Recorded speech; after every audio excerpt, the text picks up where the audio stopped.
Motherfucker Friday, man, we got that chapter. I get my head there. Anyway, we got that chapter. You know what I'm saying? We're gonna go ahead and do a video, man.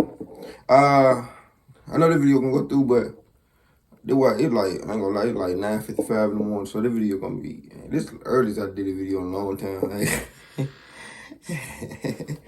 I probably got some video coming for y'all later on. Y'all let me know what y'all want me to react to.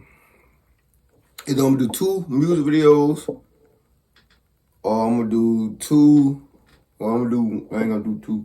I'm gonna do another story time, but with somebody else. They're gonna get into that chapter, man.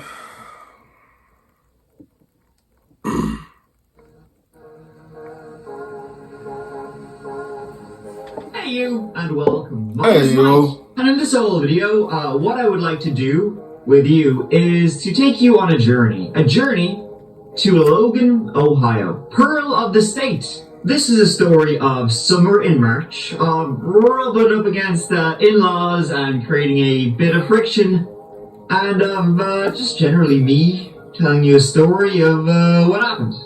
Usually it's not something great. There's 2 people I want to give a shout out to before I get into this. That's these 2. Despite the big happy heads on them, they were anything but. And they certainly are anything but today. However, as usual, there's always so much more to a story than I can fit into the intro. Because then it wouldn't be the intro, it'd be the whole story. Let's give it a go. Thank you.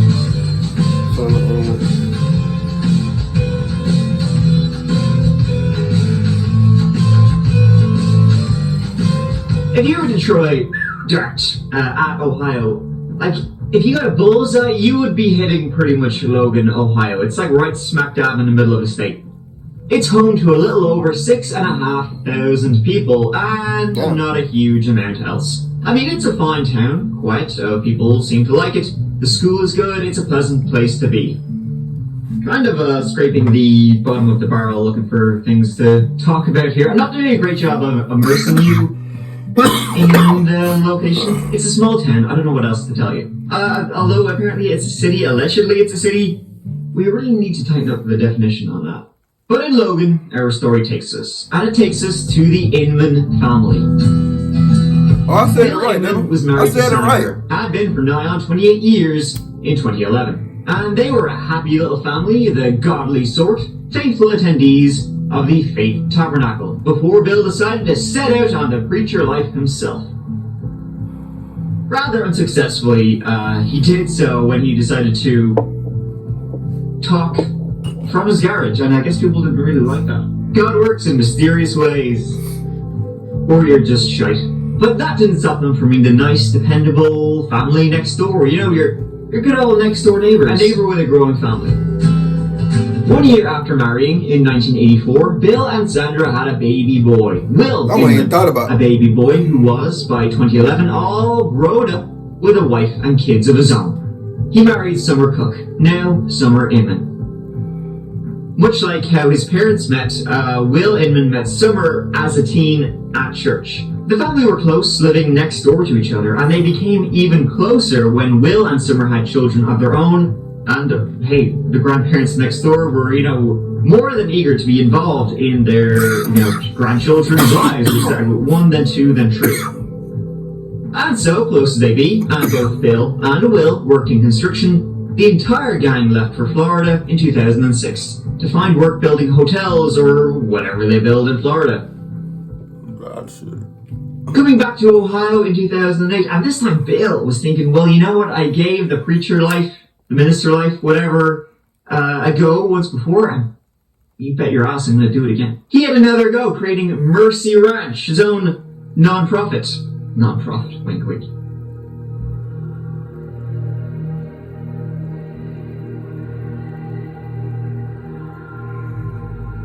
He created this quote-unquote non-profit in 2010. And he was going to give back to the community that just gave him so much. After all, they were in the middle of a recession. Fucking economy's at it again, lads. And so he set out to help those who had lost work. He had a great idea of building houses for those less fortunate. Now, Bill, he hadn't an arse in his trousers, right? So how was he going to afford to build houses for people who couldn't afford them? Well, he thought raffle tickets, right? $10 a piece, and the winner of the raffle gets a free house, but the raffle itself will raise enough money so I can start building these houses. Now that's a winner. And so the raffle...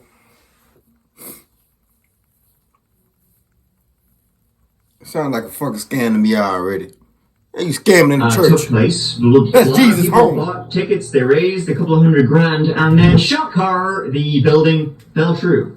No houses would actually be built at all, and no one who bought raffle tickets would get their money back. And then for some reason, his new church, which was totally not a scam, went kaput.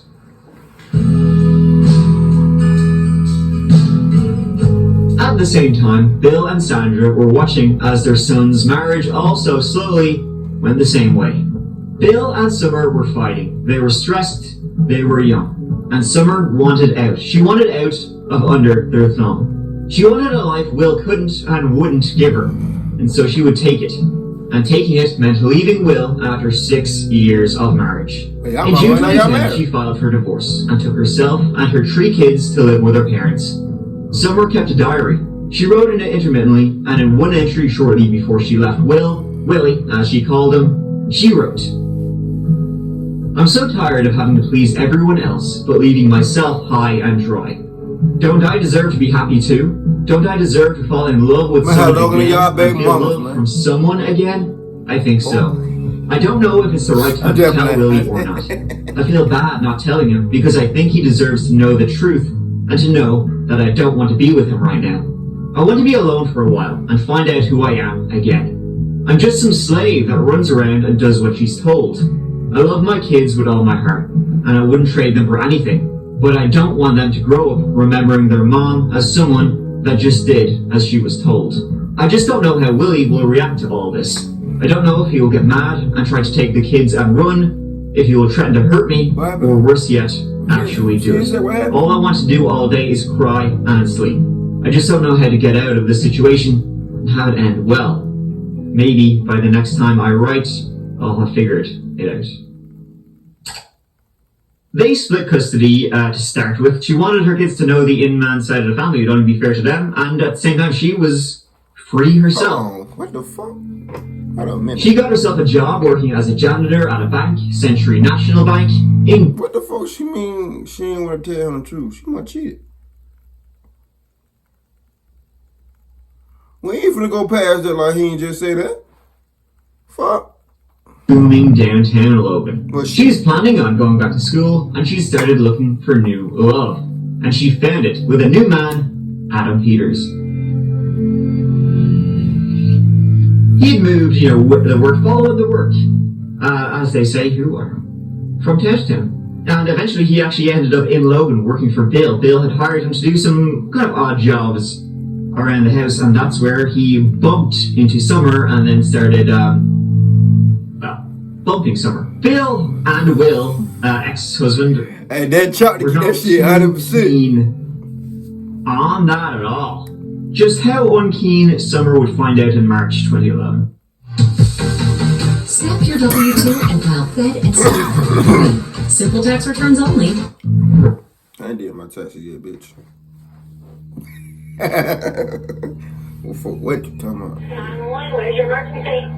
I guess I need an officer at the Tree National Bank parking lot. What's the problem?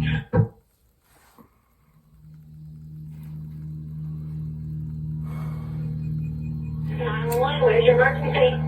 I guess I need an officer at the Tree National Bank parking lot. What's the problem? My daughter was cleaning over here, and she was supposed to clock out at 11:20. We were texting her and calling her, and she didn't answer. What's her name? Summer Inman.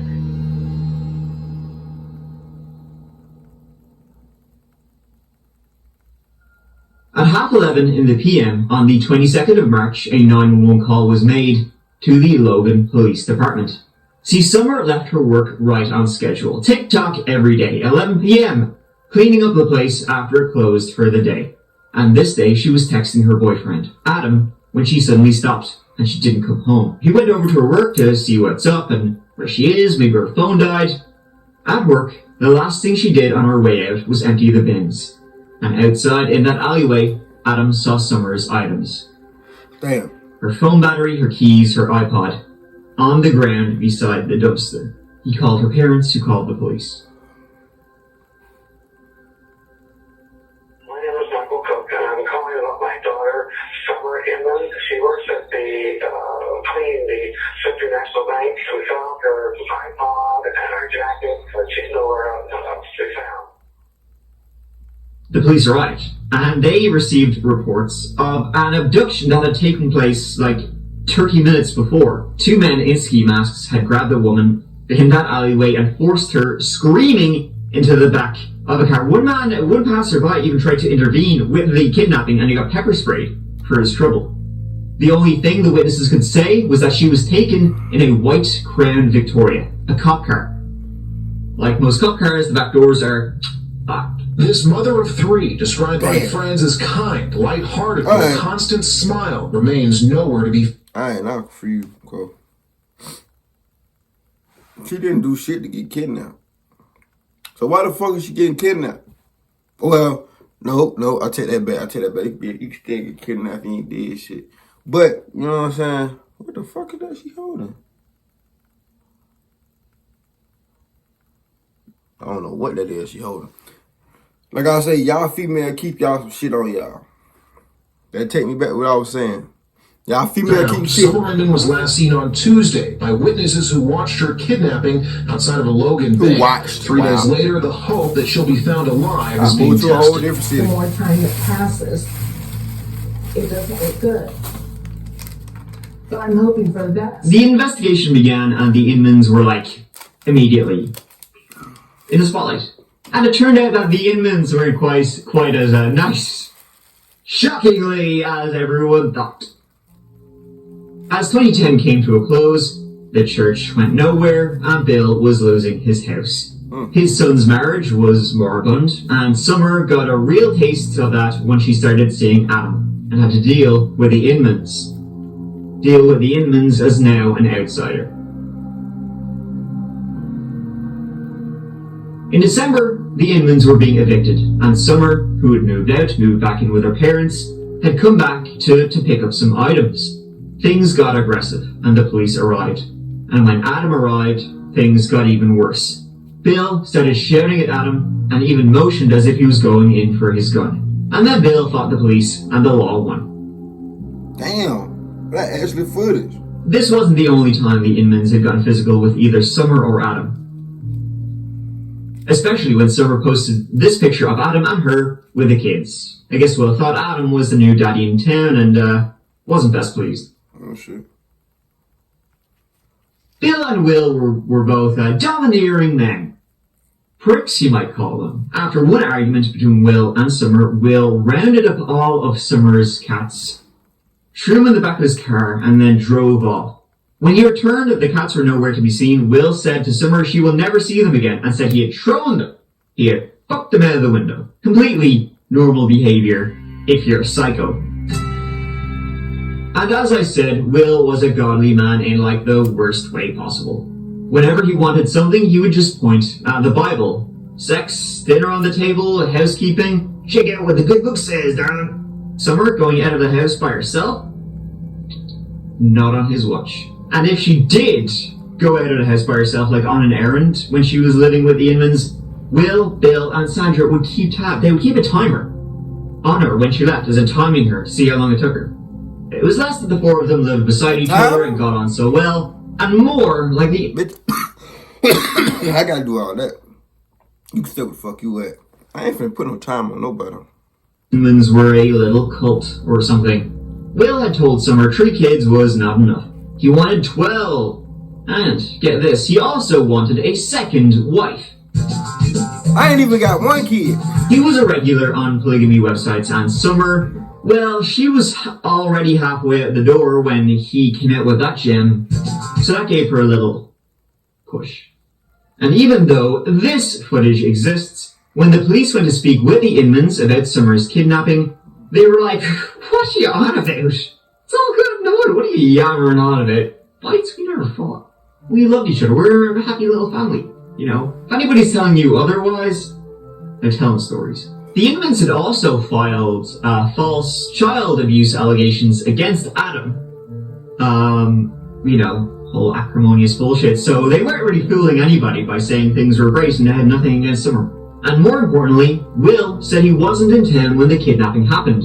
He said he was in Cleveland with his parents looking for a house, which is roughly 3 hours away. The car broke down, allegedly. Bill and Sandra backed up that story to a T.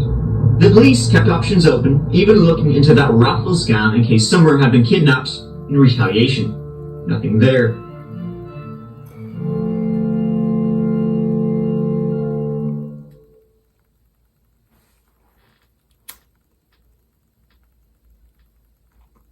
Will, Summer's whereabouts are currently unknown. We don't know where Summer's at. Her family doesn't know where she's at. Does she just be running out with a friend or something? I mean, she does that all the time. She used to do that all the time. You haven't seen her. You had no contact with her whatsoever.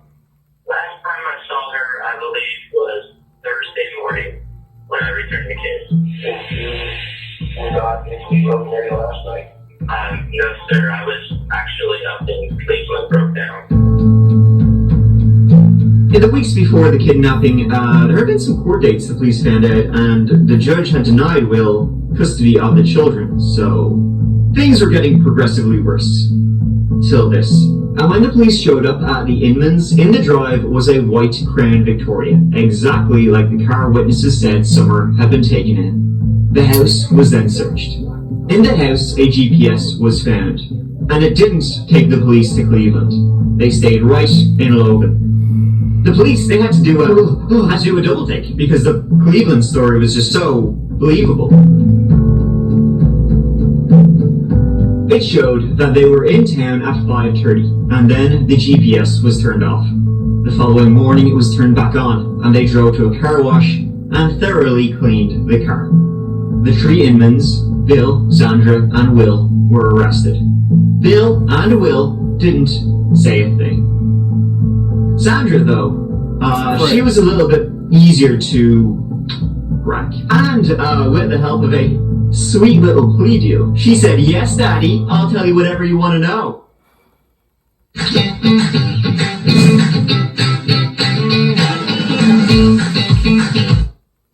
Netflix Alright, man. taxi cabs, and now they're Fuck all that. That's why the records came out. You're willing to talk to them. And basically, the agreement we have here is a plea bargain type deal. And it says that you will plead guilty to murder and kidnapping. They will also, the state will not pursue the. This what Gunna did. This what Gunna did. Took a plea. You ran. That means you ran. That means you had to say something for them to let you get a plea deal and let you get out. For you to carry out this deal, they want you to disclose the location of the victim. Sandra came out and said yes, they had abducted Summer. The 2 men in ski masks were, unbelievably, it was Will and Bill, and that Summer had been killed. Also, the whole thing was Sandra's idea. In this very male-dominated, patriarchal, old-school, Bible-beating house, turned out that the wife was the real brains of the operation. Yeah, that's believable. Yeah. Well, that is this. So she was the master. This started at the very beginning. I know that Summer and you call it Will's situation. Yeah. I know they were having some marital issues and things. Yeah. I think there was some custody issues coming up. Whose idea was it to take her, to get her? I think it was probably my idea more than anybody, because I kept on and on about, why won't she work with us? Why don't we have to go these things? Did you know when you kidnapped her that she was going to end up dead? No. Oh, well, no. Okay. I'd like to talk to her. Okay. So the whole thing was just to try to scare her, get some sense into her, and that's what, in your mind, she was never supposed to end up dead? No. Okay. You were just going to scare her? No. Try to talk some sense into her. Yeah. It was an accident, though. They didn't mean to. Just sort of killed her. She died as a result of what Willie did to her then? Well, I don't think I know positively he didn't do it on purpose. Okay. Because they were like, he was like telling her he loved her and this and that, and the next thing he knew, it was like he blacked out because he's like, where's the knife, he wanted to drop like that real quick. They had tasered Summer and dragged her into the car. 3 zip ties around her wrists and 1 around her neck. They just wanted to talk, and Summer just a zip tie around her neck. You really think she gonna die with a zip tie around her neck?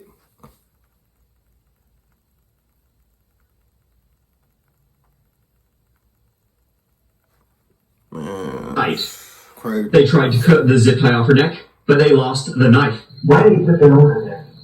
I think he blacked out. I don't know how to explain it, he just blacked out because he looked at me like, oh my God, Mom, where's the knife, and I couldn't find it. I know it's my fault. Well, you look like it was your fault, bitch. Ugly. Well, but he took all 3 of you too. I mean, your husband and your son both held her against her will, put her in the car. They restrained her. I mean, it's all 3 of you.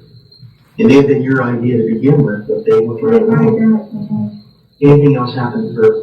Anybody have sex with her? No. Nothing like that? No, just that. Any other kind of physical abuse on her? No, not that I know at all. Sandra also pointed them toward the remains, and was behind the good old Faith Tabernacle Church. She was in the septic tank, where they would pray all the time.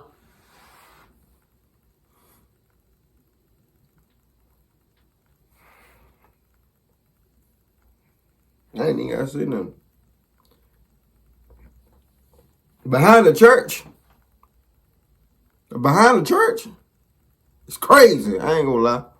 Behind the church is crazy. Disrespectful of these so-called religious folk, but I think they were just using religion to get what they wanted. From an early morning vigil outside the courthouse to a mid-afternoon berating of those charged, the Friends of Summer Inman came out in Logan today. They better get some motherfucking in deal. Grade school, growing up, went to high school, and she was always the sweet girl. Never had a problem with anybody. Late last night, police found the body of Summer Inman stuffed into a septic tank. I gotta stay dangerous. Y'all females, especially. Sandra Inman told police where to find her. No matter what color you her are. husband, and her son, stay dangerous. William Inman, are all charged in the disappearance, and murder charges could soon follow. All were arrested and charged. At trial, Sandra really tried to take responsibility for everything that had happened. It was her idea, and that her and Bill had twisted their son, Will, into doing it. She, whether correct or incorrect, believed that at the point before this happened, those children were being harmed by not by Summer, but by the person that she was involved with for a period of time, or perhaps concurrently with this, Adam Peters. Right or wrong, Sandy Inman believed that those children were in danger, and combined with the fact that she did not feel that she was able to reach Summer to convince Summer that the children were in danger, that is what led to her participation in this evening that went just painfully awry. She sits here today accepting responsibility for her own actions in that. I don't think they're gonna change shit. She never intended harm to come to Summer, that our law causes people to accept responsibility or holds them responsible when they join into felonious activity that ends in the result of another. The accident angle really didn't hold up though, because why the shit would you put a zip tie around somebody's neck if you didn't intend on harming them? The only purpose in putting a zip tie around someone's neck in that fashion is to kill them. Summer Inman's death was purposely inflicted. And it seemed like Will was a piece of shit, so it's hard to believe it wouldn't have been mainly his idea. Sandra, due to her plea deal, got 15 years in prison. Sandra finally apologizes to Summers. This was never supposed to happen, ever. It was just that I know Summer. Right now. I think that's her mama or her grandmama right now. Man, it look like they ain't even giving a fuck what this lady talking about.